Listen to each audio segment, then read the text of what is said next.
Colgate Dental Cream to clean your breath while you clean your teeth and help stop tooth decay, and Palmolive Shave Creams for a smoother, more comfortable way to shave bring you Our Miss Brooks, transcribed and starring Eve Arden.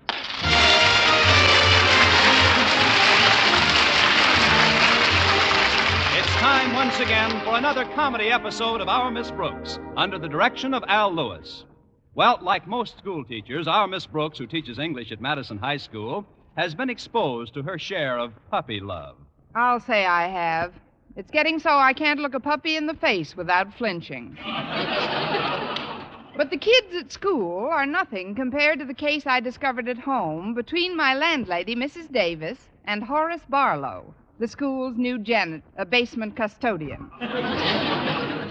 Although she met him a week ago at a school tea, up until Thursday morning at breakfast, she kept denying anything but a passing interest in him. Please, Connie, just because Horace Barlow has been over a few times is no reason for people to jump to conclusions. My goodness, Horace isn't jumping to conclusions. At his age, Horace is lucky if he can limp to conclusions. But I've seen you two together, Mrs. Davis. As far as I'm concerned, I think of Horace as just a real nice boy. And he is, too. A real nice 68-year-old boy. He happens to be 54, Connie. He told me so himself. I know, Mrs. Davis. And Jack Benny is 39. Not that I'm criticizing your friendship. Far from it. I'm delighted that Horace is so genuinely fond of you. Oh, Connie, Horace doesn't even know I'm alive. Well, don't let that worry you. It's hard to tell about him most of the time. Anyway, I'm simply not interested in anything but the most casual relationship. Heavens, if I were thinking seriously, I'd try to find out something about the man, wouldn't I? Haven't you? Definitely not. I'm not even mildly curious. I haven't the slightest idea where he keeps his $10,000 life insurance policy. And I have no knowledge whatsoever of how he got his leg wounded in the Mexican War, for which he gets a $53 a month pension. Why, I don't even know in what bank he keeps his $2,619 savings account. Shame on you. You haven't even got his Social Security number. S498265. Oh, that's Walter Denton. He's driving me to school. Be right there, Walter.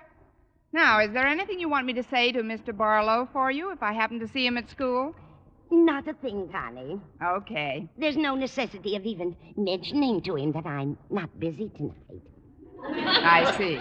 And there's no need for any remarks about the cake I'm baking today being too big for one person to finish alone. I'll be as silent as the tomb. And above all, it would be utterly shameless if you were to hear that I don't want to waste the box of cigars I bought yesterday.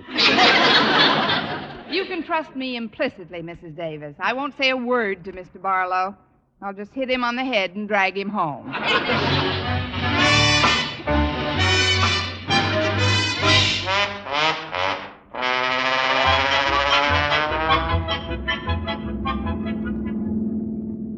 I'm glad you picked me up early this morning, Walter. I've got an errand to do for Mrs. Davis before my first class. I'll get you there with the speed of a gazelle, Miss Brooks. Oh, by the way, how's Mrs. Davis's romance with Mr. Barlow coming along? Oh, have you noticed that, too? I think it's the cutest thing in the world. Mrs. Davis actually has a bad case of puppy love. It is cute, considering she's in her second puppyhood. No disrespect intended, you understand. After all, what could be more romantic than two lonely old people encountering the grand passion in the sere and yellow leaf of life? Why, that's absolutely poetic, Walter. The burning desires of youth long past, they look now for the subdued glow of companionship, the warm and simple pleasures that two elderly people in love can share together. I can see them now, soaking their feet in the same pan of Epsom salt. I'll bet you'd like to find romance at that age, Miss Brooks. At the rate I'm going now, I'm counting on it. But, Walter, I'd just as soon you don't mention the subject at school. It might be a source of embarrassment to Mr. Barlow. My trap is sealed, Miss Brooks. Now, what's the errand you're going to do for Mrs. Davis this morning? Well, off the record, I'm going to invite Mr. Barlow over to the house tonight. He's been a little backward about asking for a date. I get it. You're Mrs. Davis's John Alden. Now all you got to do is get Mr. Barlow to invite Mr. Boynton over for you, and you're all set. Meeting's adjourned. Hi,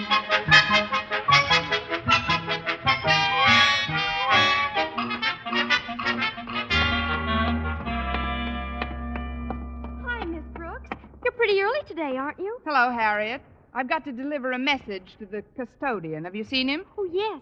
Mr. Barlow just went into his office.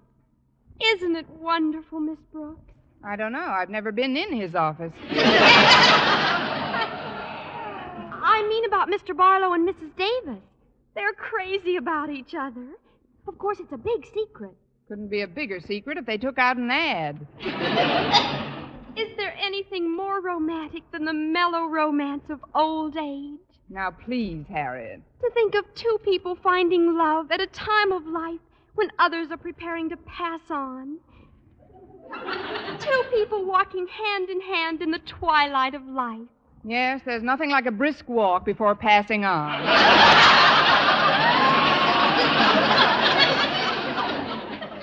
Well, I won't keep you any longer. Far be it from me to delay Mrs. Davis's emissary of love. Good luck in your mission, John Alden. Thank you, Priscilla. Come in. I hope I'm not disturbing you, Mr. Barlow, but there's something I wanted to ask you. Well, then go ahead and ask. If you want to get apples, you got to shake the tree. Now, what is it? It's just this. I was wondering if tonight, that is, if you haven't any other plans, Mrs. Davis isn't doing anything, and I'm sure she'd be pleased if you wanted to drop over. Well, that's right neighborly. Would you like me to drop over? Of course. I'm sure you and Mrs. Davis will have a lovely evening together. Are you planning on staying in, Miss Brooks? I suppose so, Mr. Barlow, but I'm sure that at your age you don't need any chaperone. You're right about that. Maybe we could send Mrs. Davis to a movie.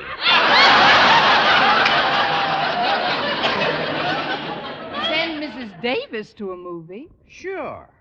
Oh, there's no sense in my trying to hide it any longer. Why, the only reason I've been coming around Mrs. Davis's place is to be near you. Near me? But you've been making dates with Mrs. Davis. Well, naturally. You gotta slip the drones a little, honey, if you want to get next to the queen bee. You, Mr. Barlow, are barking up the wrong hive. This is ridiculous. I simply can't believe it's even happening. I couldn't believe it myself. I just couldn't understand the feeling that swept over me when I first saw you, Miss Brooks. In fact, since that time, I've had my glasses changed twice. But it's still the same. I keep asking myself, where have you been all my life?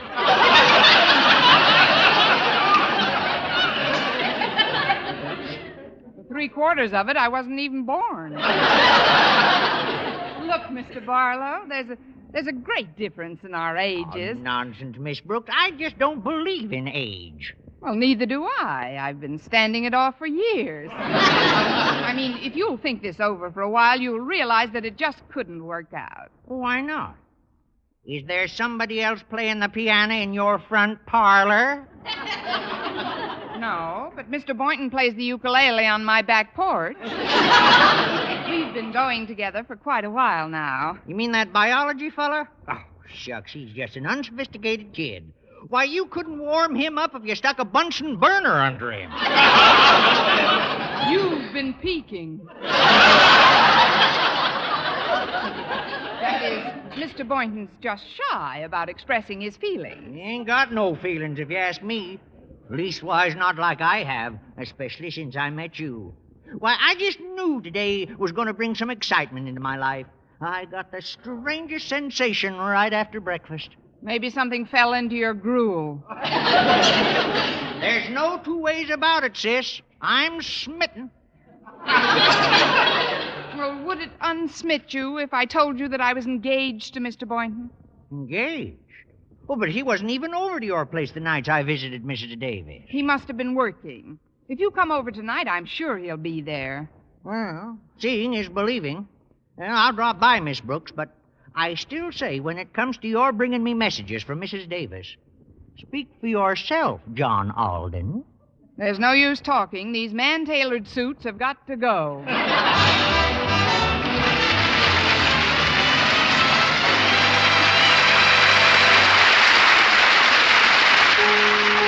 Brush your teeth with Colgate. Colgate Dental Cream. It cleans your breath. What a toothpaste. While it cleans your teeth. Colgate toothpaste. Cleans your breath. What a toothpaste. While it cleans your teeth. Colgate Dental Cream cleans your breath while it cleans your teeth.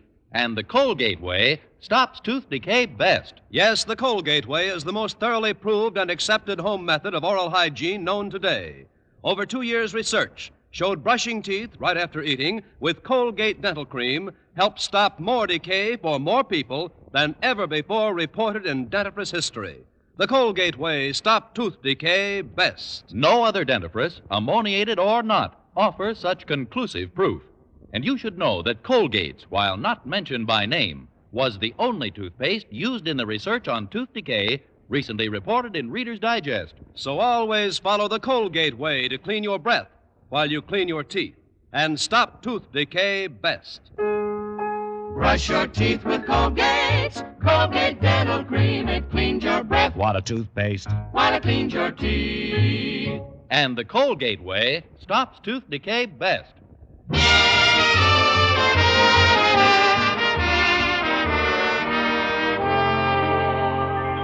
Well, I was quite chagrined to find out that Horace Barlow was more interested in me than he was in Mrs. Davis. This was one triangle I was determined would not be eternal, not even overnight.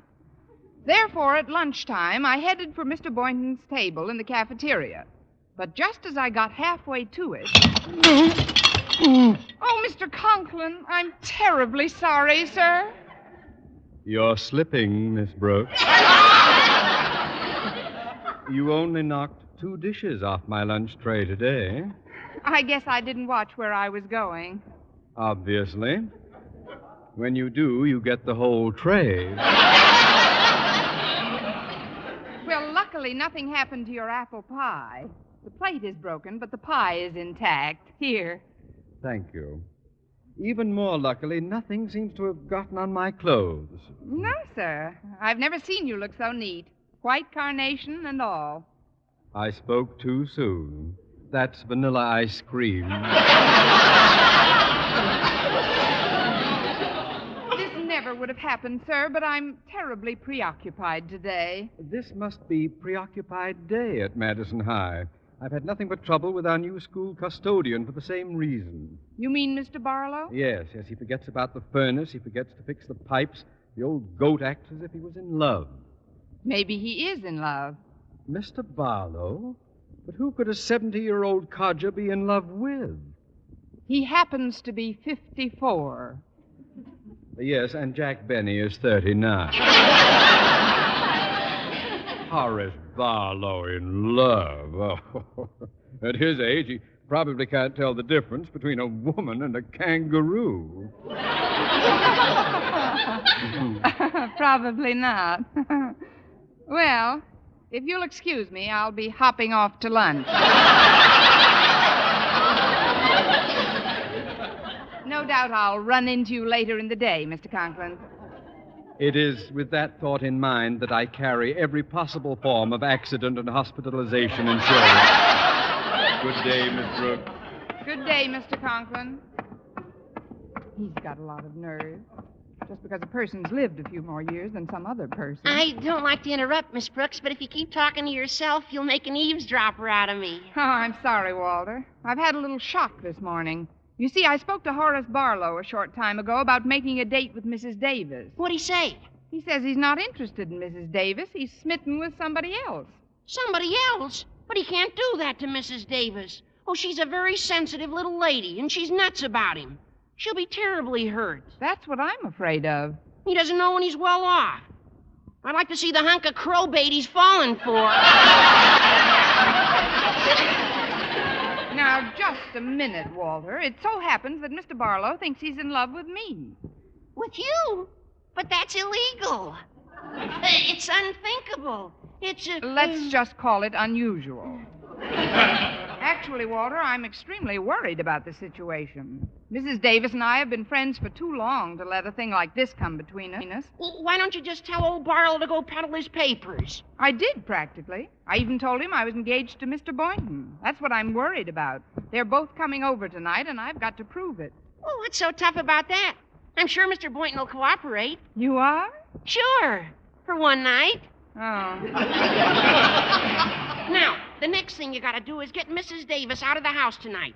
Because if she caught you and Mr. Boynton acting as if you were engaged, she'd know something was rotten in Denmark. What a sweet way to put it.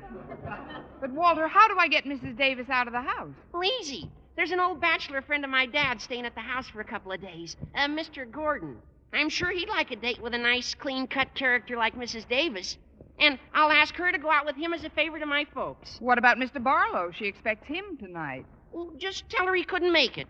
Say his blood pressure hit a new high or something. Now, you go find Mr. Boynton, and I'll call home and make sure Mr. Gordon's available to act as Davis bait for the evening. See you later, Miss Brooks. All right, Walter, and thanks. Me and the night and the music. Da da da da da da. Oh, Mr. Boynton, I've got to talk to you right away. What's wrong, Miss Brooks? It's about Mrs. Davis. You know, she's got a crush on the school custodian, Mr. Barlow. But unfortunately, he's head over heels in love with somebody else. Please, Miss Brooks, don't make me laugh while I'm drinking coffee. Mr. Barlow's an old man. What kind of a shriveled-up prune could he fall for? Why does it have to be a prune? For all you know, Mr. Barlow could be crazy about a nice, young, firm, fuzzy peach.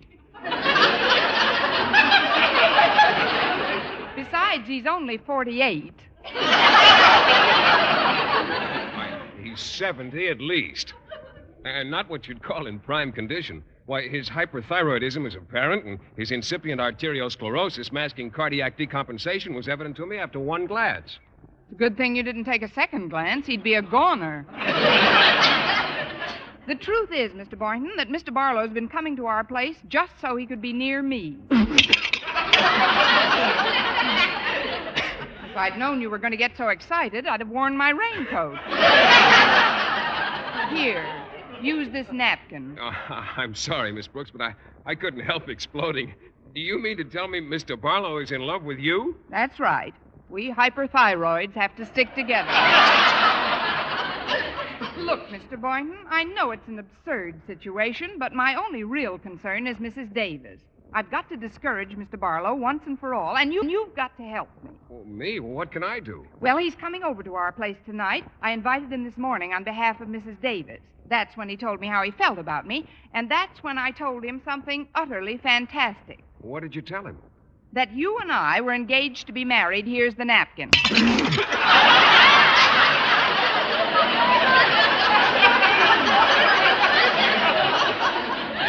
Engaged to be married, but Miss Brooks, that's utterly fantastic. I'm glad I said it first. Don't you see, Mr. Boynton, this is very important to someone who's very important to me. Mrs. Davis is just about the best friend I've got. Well, if that's the case, Miss Brooks, I guess the least I can do is cooperate. Will you really, Mr. Boynton? Sure. For one night.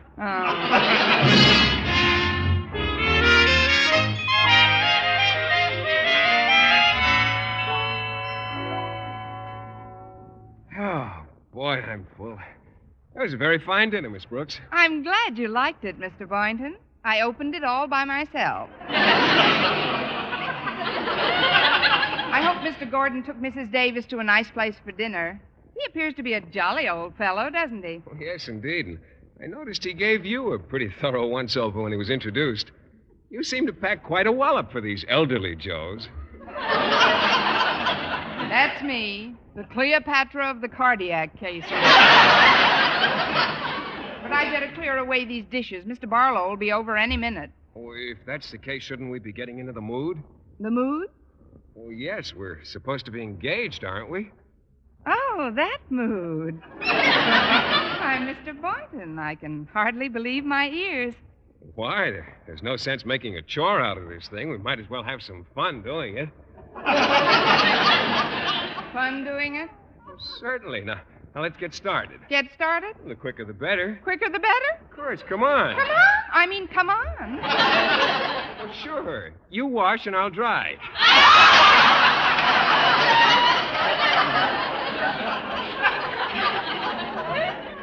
So much for the hopes of Connie Brooks, girl dreamer. Look, Mr. Boynton, working in the kitchen is the way married people would get into the mood. Engaged couples do their work in the parlor with soft light. Okay, we'll take a big basin of water and do the dishes in the parlor.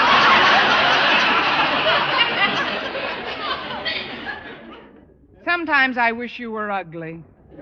Come on, Mr. Boynton, I'll attend to the dishes later. Let's sit down in the living room, All right, Miss Brooks. It isn't too healthy to commence working right after a meal anyway. That must be Mr. Barlow. Just make yourself comfortable. I'll let him in. Well, here I am, Brooksy. Fit as a fiddle and twice as musical. Come in, Mr. Barlow. I fixed a little dinner for my fiancé this evening. We've just finished eating it. Follow me, won't you? Your fiancé? Oh, then you mean you actually... Hello, darling. Did you miss me? Miss you? I hated to leave you alone for so many seconds, but I just had to let Mr. Barlow in. You remember Mr. Barlow, don't you, dear? Oh, of course. How are you, Mr. Barlow? Snappy as a cookie and twice as full of ginger. But let's get to the point. Miss Brooks here told me that you two are engaged. Is that true? Well, yes, it is. Well, then how come nobody around school's heard anything about it? Because we wanted it that way. We've been secretly engaged for over 6 months now, haven't we, darling? We certainly have, Miss Brooks. Miss Brooks? Why does he call you Miss Brooks if you're going to be married? He doesn't like any display of affection in front of company. Let's sit down, shall we? Mr. Barlow, draw up a chair, won't you? And, sweetheart, you draw up a chair and we'll sit down. We? But, Miss Brooks, I worked out with the basketball team yesterday, and my knees are a little weak. It may be a foul, but I'll never get a shot like this again. Sit down, dear. There we are. Comfy? Yeah. Seems mighty strange to me. Most engaged folks I've seen act a little more demonstrative than you do. But we're mad for each other, aren't we, darling? Yeah. Mad. You know, dearest, you haven't kissed me in 5 minutes. What? I said you haven't kissed me in 5 minutes. What are we going to do about that? Let's wait another 5, huh? What's the matter, darling? You want to kiss me, don't you? Maybe it's me, Miss Brooks. No, I'm positive he doesn't want to kiss you. Oh, you mean he doesn't want to kiss me in your presence? I'm sure that wouldn't stop my great, big, handsome lover boy, would it, dearest? Certainly not. Give me your cheek. There. Wow. Now, how about one to get me down off the ceiling? Maybe I ought to go. But why, Mr. Barlow? You just got here. I know, but won't I be interrupting something? Only if you go. I mean, stick around a little while longer. I'll see who it is. Don't move, either of you. Sorry I had to disturb you, Connie, but I forgot my key again. Mrs. Davis, what are you doing home so early? Here, let me help you off with your coat and eyeglasses. Mr. Gordon showed me the most wonderful time, Connie. But he has a business appointment first thing in the morning, so we had to cut our date a bit short. Oh, who's that in the living room? That's Mr. Boynton. Oh, I see. And who's the man in the other chair? That's Mr. Boynton, too. He's awfully restless tonight. Oh, now I see who that is. It's Mr. Barlow. But you told me he wasn't coming over tonight. He must have changed his mind. Listen, Mrs. Davis, when two people have a beautiful friendship, they've got to do everything in their power to keep it from breaking up, right? Let's talk later, dear. I've got to get these shoes off at once. Mr. Gordon just danced my tootsies into a stupor. He's a wonderful man, Connie. That's why I want you to do me a little favor. A favor? Yes, when you go back into the living room. What do you want me to do, Mrs. Davis? Brush off that other old creep for me, will you? You mean Mr. Barlow? Yes, I haven't the heart to hurt his feelings. Well, it'll save a lot of explanations, I guess, but I know I'm going to get 2 birds with 1 stone. What do you mean, Connie? As soon as the old duck is gone, my little lovebird will take off like a wounded pelican. Eve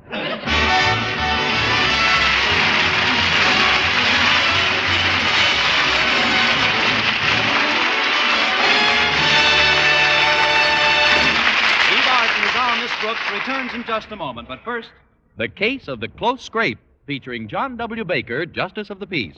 Here's what Mr. Baker told us. Listen. here's exactly what happened.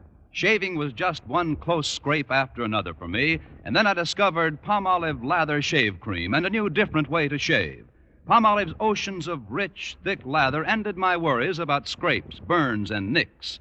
Why, even in cold or hard water, that Palmolive Lather way is super smooth, super comfortable. Take John W. Baker's advice, men. The new Palmolive Lather way gets beards really soft, and it provides a protective film that actually floats your razor's cutting edge.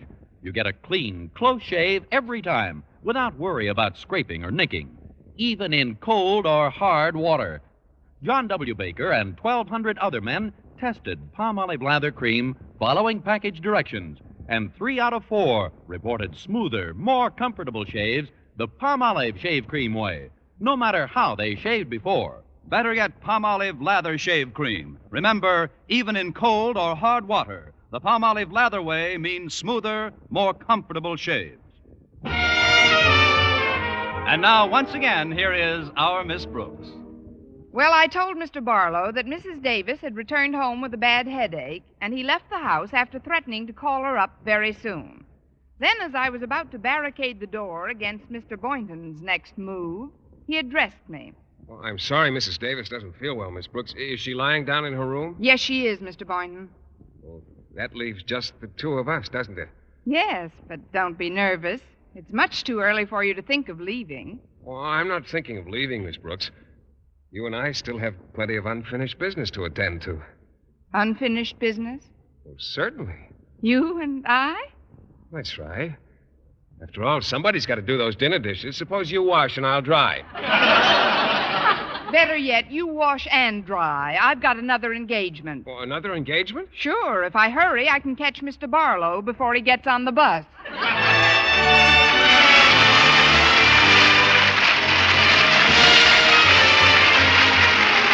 This is Vern Smith reminding you to tune in next week to another Our Miss Brooks show, brought to you by Palmolive Shave Creams for a smoother, more comfortable way to shave, and Colgate Dental Cream to clean your breath while you clean your teeth and help stop tooth decay. Our Miss Brooks, starring Eve Arden, is produced by Larry Burns, written by Al Lewis, with the music of Wilbur Hatch.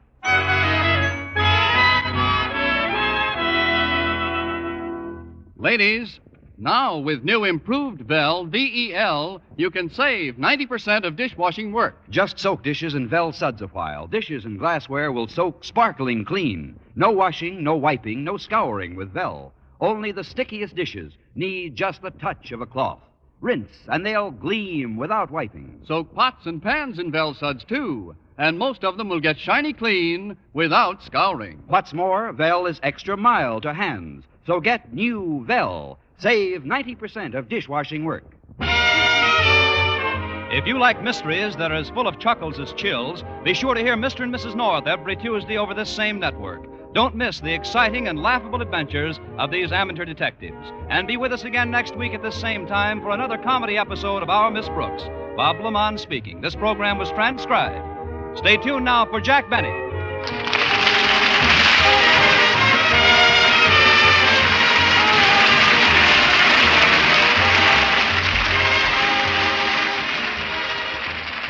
This is CBS, where our Miss Brooks holds her classes every Sunday, the Columbia Broadcasting System.